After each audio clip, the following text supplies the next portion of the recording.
አቶ ኃይሉ ሳሚ ከድቶታል። ልም በበኩሉ አቶ ኃይሉን ከድተዋለች። ይህ ደግሞ ገና ለገና ሰገዳይ እያለን ወደ ፖሊስ ጣቢያ ከምትወርጅ 2 ሚሊዮን ብር ብታመጭ ይሻላል በማለት እናስፈራራት ተባባሉ። እናም 2 ሚሊዮን ብር መጠየቋን ተከትሎ ቃል ወደ አቶ ኃይሉ ቢሮ ታመራለች። ከጠየቃት 2 ሚሊዮን ብር 50%ቱ የኔ ነው ስትል ሙግት ትገጥማለች። አቶ ኃይሉ ተሳለቁባት። ጭራሽ አንቺ ደግሞ ገንዘብ ልጠይቅኝ ይገባ ነበር እንዴ? እና ምን አይነት ጅል ነህ? የምታወራውን የማልሰማ ሞኝ መስላለሁ እንዴ እንዳንተ አለችው። እንዲህ ተሳልቃበትና ሹፋበት ከተመለሰች በኋላ ግን ኃይሉን ተንኮል ለሰላም ታጋለጥ ገብታለች። ሰላም ግን የሚያሳዝነው ነገር በደረሰባት ነገር የአእምሮ ውጥረት ውስጥ ገብታ ዛሬ ላይ እብድ ሆናለች። እናም ነገሮችን ማገናዘብ የማትችልበት ደረጃ ደርሳለች። ግብና እጽዋት መለየት ተስኗት ትክክለኛ ወለደቻት ልጇ ገና እየጠበቀቻት እንደሆነና ካጠገቧ ያለችው ቃል ግን ማነሽ ስትል እዚህ ላይ ትክክለኛውን ነገር ተናግራለች። እናም እንግዲህ ዛሬ ላይ ሰላም በሚያሳዝን ሁኔታ የአእምሮ ቀውስ ወይም ወደ እብደት ደረጃ ተሸጋግራለች ማለት ነው። ጭንቀት ክፉ ነው። ከአቅሟ በላይ የነፍሰ ገዳይነት ጥያቄ እየተደራረበና ምንጊዜም በአእምሯ እያቃጨለባት አንቺ ነፍሰ ገዳይ እያለች ያቺ አልማዝ ተብዬዋ የሞተች የመሰላት ሴት መታ ስትበቀላትና ሰላምን ደጋግማ ስትደበድባት ሁሉ በአይነ ህሊናዋ እየሳለች ክፉኛ እየጮኸች ነው። እንግዲህ በዚህ ሁኔታ ነው ቃል እባክሽን እማዬ አሁን ተረጋጊ፣ አልማዝን አልገደልሻትም፣ እኔና ኃይሉ ተመካክረን ነበረ፣ እናም ገንዘብ እንቀበልባት ሲለኝ አልማዝ እንዳልሞተች ትክክለኛውን ነገር እንንገራት ብዬው ነበረ። አቶ ኃይሉ ግን እምቢ ብሎኝ ከከተማ ውጭ ጭኗት ወስዷታል በማለት እውነታውን ብትናገርም አሁን ላይ ሰላም ግን ይኸው የእብደት ደረጃ ደርሳለች። ኛው አስገራሚው ነገር ሳሚም እንደዚሁ ከአቶ ኃይሉ ጋር እንግዲህ አቶ ኃይሉ ብዙ ነገር እንድበላሽ አድርገኛል። ወደ ብሌን ስልክ ይደውላል። ብሌን ለአጋጣሚ ወደ ሱቅ ወጥታ ነበር ያነሳችው ወይዘሮ ገነት ናት። አንተ ማነህ አለችው። ይኸውልሽ ብሌን እያዳመጥሽኝ ከሆነ ሰላም ማለት እናትሽ ናት ሲል እውነታውን ተናግሯል። በዚህ መካከል ግን ገነት እየተናገረውን ነገር አላመነችውም። ጭራሽ ደግሞ አልማዝ አላችሁና ዛሬ ሰላም ብላችሁ ተከሰታችሁ፣ እናንተ ግን ለምን አታርፉም ሲሉ አሁንም እያሾፈና እንደተለመደው በብሌን ህይወት ላይ እየተጫወተባት እንደሆነ ማስባ ለምንድን ነው ግን ከኛ ህይወት የማይወጡት ስትለም በጣም እያዘነች ነው። በስከ መጨረሻ ግን አንድ ከባድ ስልክ እንደተደወለላቸውና ምናልባት ሚስጥር አድርጌ መያዝ ካለብኝ ወይም ነገሩ እውነት ነው አይደለም የሚለው እስከሚጣራ ድረስ መጠበቅ ይኖርብኛል ብዬ ነበረ ዝም ያልኩት። ሰላም እናቷ እንደሆነች በግልጽ ለመናገር ፍርሃት ውስጥ የገባች ትመስላለች። በእርግጥ ወይዘሮ ገነት ይህንን ጉዳይ ያረጋገጡበት ነገር ስላልሆነ አሁንም ከጠላቶቻቸው የሚደወለው ስልክ ሰላም እየነሳቸው ስለሆነ አሁንም እንደተለመደው የብሌንን ህይወት ለመበጥበጥ መስሎም ታይቷቸዋል። እስኪ አብረን እንከታተል ቀሪዎችን አድራ ክፍል 21 በጣም ገራሚና አሳዛኝ ነገሮችም ተመልክተንበታል።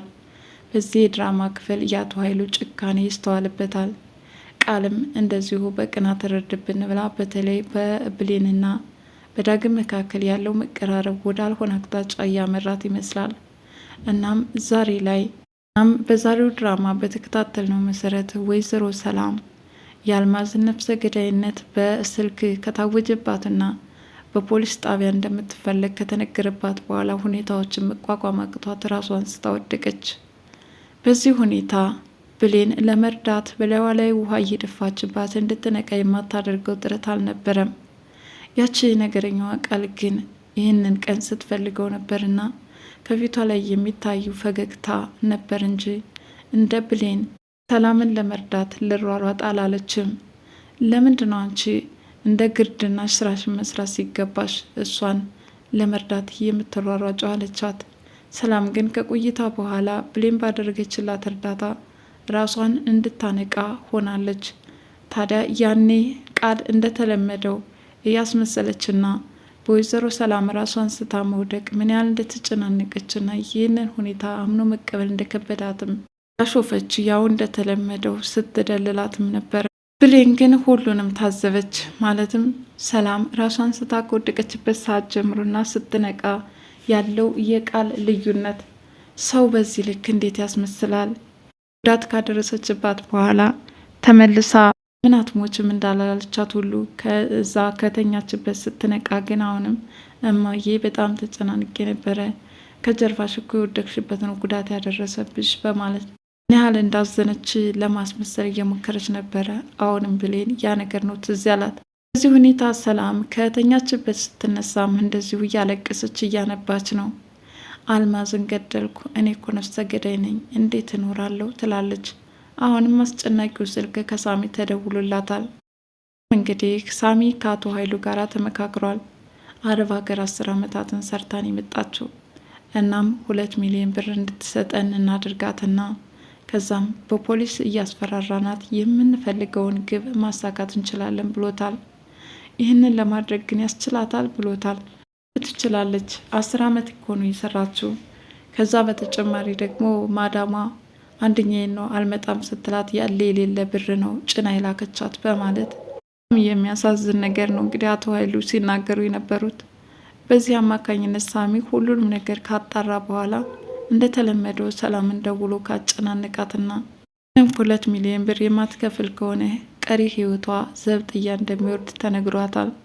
በዚህ ሁኔታ ጭንቀት ውስጥ ገብታ ሁሉንም ነገር መቋቋም አቅቷት ከማንባት በስተቀር ምንም አማራጭ እንደሌላትም ተመልክተናል።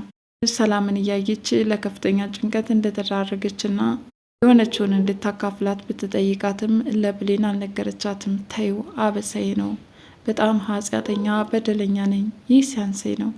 እናም ብሌን አትጨናነቂ፣ አሁን አንቺ ወደ እናትሽ ቤት ሄደሽ መጠየቅ ትችያለሽ በማለት ወደ ወይዘሮ ገነት እንድትሄድም ገፋፋቻት።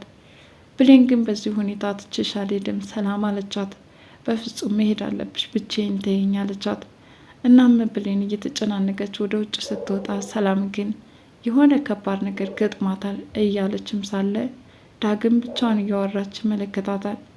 ብሌን ካለ ወትሮች ብቻሽን እያወራች ነው ምን ገጠመሽ ሲልም ይጠይቃታል። እሷም ሰላም የሆነ ነገር ያጋጠማት ትመስላለች፣ በጣም ከባድ ችግር ውስጥ ናት። እናም አንተም የምታውቀው ነገር ካለ እስኪ ንገረኝ አለችው። እሱም አይ ምንም የማውቀው ነገር የለም፣ አሁን የት ልትሄጂ ነው በማለት ይጠይቃታል። እሷም ወደ ወይዘሮ ገነት ጠይቃት እንደምትሄድ ነገረችው። እንግዲያውስ ብር ልስጥሽና አንቺ የምትወጪውን ነገር ገዝተሽ ለገነት ስጦታ ስጭልኝ በማለትም ገንዘቡን ለብሌን ሊሰጣት ሲል ብሌን ደግሞ ላለመቀበል ፈቃደኛ ሳትሆን ቀረች። እንደምንም አባብሎ ያንን ገንዘብ እንድትቀበል አድርጓታል። እሷም ወደ አሳዳጊ እናቷ ስትሄድ አሳዳጊ እናቷ ሰላም እንዴት እንደሆነች እየጠየቀቻት ነበረ። ሰላም ለከፍተኛ ጭንቀት እንደተዳረገችና አሁን ያለችበት ከባድ አጣብቂኝ ውስጥ እንደገባችም ነግራታለች። ወይዘሮ ገነትም አልማዝ እኮ እናንተ ቤት ከመጣች በኋላ ወደ ቤት እንዳልተመለሰች ተነግሮኛል በማለት ለብሌን ነገረቻት። እናማ ዞሮ ዞሮ በሁለታቸው መካከል ያለው ሚስጥር እስካሁን ያላወቀችበትና ዛሬ ላይ ብሌን ግን ዳግም ስለነገራት ይችኮ በገንዘብ ተገዝታ የመጣች እንጂ ትክክለኛ እናቴ አልነበረችም በማለት ለገነት ነገረቻት። ገነት ወይኔ ተሸውጃለሁ፣ እንዴት ይህንን ነገር ማጣራት ያቅተኛል ስትለም ራሷን በጸጥታ አለንጋ ተገረፈች። ቀጥሎም ወደ ሱቅ ነበር ያመራችው ብሌን። በዚህን ሰዓት ከሳሚ ስልክ ይደወላል። ሳሚም ይኸውልሽ ብሌን ሰላም ማለት ትክክለኛ ያንቺ እናት ናት ሲልም ትክክለኛውን ነገር ለገነት ነግሯታል። ገነት ደግሞ ብላችሁ በዚህ መጣችሁ አይደለ? እንዴት በፊት አልማዝ እናትሽ ናት ስትሉ ልጄን አሰቃያችኋት ላችሁ ሲል ሌላ አጀንዳ ይዛችሁ መጣችሁ ሲሉም ክፉኛ ተበሳጩ። ታዲያ ብሌን ስትመጣ ልንገራት ይሆን ወይስ ሚስጥር ላድርገዋሉ?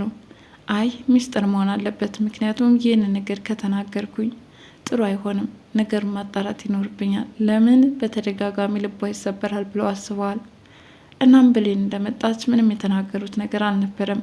ቃልም ወደ ቢሮ በማምራት አቶ ኃይሉን 2 ሚሊዮን ብር ስለጠየቅ ለእኔ 50% ይገባኛል በማለት አቶ ኃይሉን አጨናነቀችው። አቶ ኃይሉ ባይሆን አልማዝን ከከተማ ያስወጣውበት እኮ የትራንስፖርት ሁሉ አለ። እናም እንዴት ትቀልጃለች? ተሳልቀውባት ትመለሳለች። ከዛ በኋላ ግን ቃል ወደ ስራዋን የገባችው ለወይዘሮ ሰላም እውነታውን ነገር ልታስረዳትና ሰላም ነፍሰ ገዳይ እንዳልሆነች ልታረጋግጥላት ስትፈልግ ግን አብዳ ጠበቀቻት። ቃል ያየችውን ነገር ማመን ተሳናት። እባክሽን እኔ ልጅሽ ነኝ፣ አልማዝንም አልገደልሻትም፣ ከዚህ ስቃይሽ ደግሞ እኔ እገላገልሻለሁ እያለች ምን ልታረጋጋት ብትሞክር ሰላም ግን መረጋጋት ተስኗታል። ጭራሽ አንቺ ማነሽ? አልማዝ ማለት የልጄ ጓደኛ ናት ወዘተረፈ እያለች መቀባጠር ጀምራለች። እናም አሁን ላይ እስኪ የምትበይው ምግብ ላምጣልሽ በማለት ምግብና እጽዋት እንኳን መለየት ተስኗት ቅጠል እስከ ማቅረብ ደረጃ ደርሳለች። ይህ የኔና የልጄ ነው። ልጄን ደግሞ ከእለታት አንድ ቀን አገኛታለሁ። ይሄ ቁጭ ብሎ የሚጠብቀን የኔና የእሷ ፈንታ ነው ይላሉ። እንዲህ እየተቀባጀሩ እየተመለከተቻቸው ቃልም ለአቶ ኃይሉ በመደወል እህትህ አብዳልሃለች፣ ለከፍተኛ የአእምሮ ውጥረት ተዳርጋ አሁን ላይ ራሷን ስታ የምትናገረውን አታውቅም ስትል ነግረዋለች። ታዲያ ቃል እሱን ለማስፈራራት የተጠቀመችበት ስለመሰለው እሺ 30% ላድርግልሽ፣ ገንዘቡን ይከፈልሻል ወይም 35%፣ ቀጥሎም ደግሞ 40%፣ 45 እያሉ ከ50 አድርሰውታል። ይሁን እንጂ ሁለታቸውም 5 ሳንቲም እንደማያገኙ አረዳቸው። ምክንያቱም ሰላም ቀድማቸው አብዳለችና። ወይዘሮ ገነትም ብሌንን አንድ የምነግርሽ ነገር አለኝ፣ ነገሩ እውነት ይሆን አይሆን የማውቀው ነገር የለም። አንድ ስልክ ተደውሎልሽ ነበረ፣ ስልኩንም አነሳሁት። ይህ ስልክ በጣም ከባድ መልእክት የያዘ ነው። እናም ሰላም እያለች አንደበቷ እየተርበተበተ መጨረሻውን ለመናገር የፈራችም ትመስላለች። ወይዘሮ ገነት በዚህ መልኩ አጓጊ ሆነው ለማንኛውም የዛሬው ፓርት አልቋል። ሩ ካልተገለበጠና አሁንም አስመስለውት ካላለፉ በስተቀር ወይዘሮ ገነት ሰላምና ብሌን እናትና ልጅ መሆናቸውን ማወቃቸው እጅግ በጣም ደስ የሚል ነገር ነው። በቀጣዩ ክፍል ምን አዲስ ትዕይንት እንመለከታለን? ተከታትዬ የማቀርብላችሁ ይሆናል። ለዛሬ አደራ ድራማ ይህንን ይመስል ነበረ።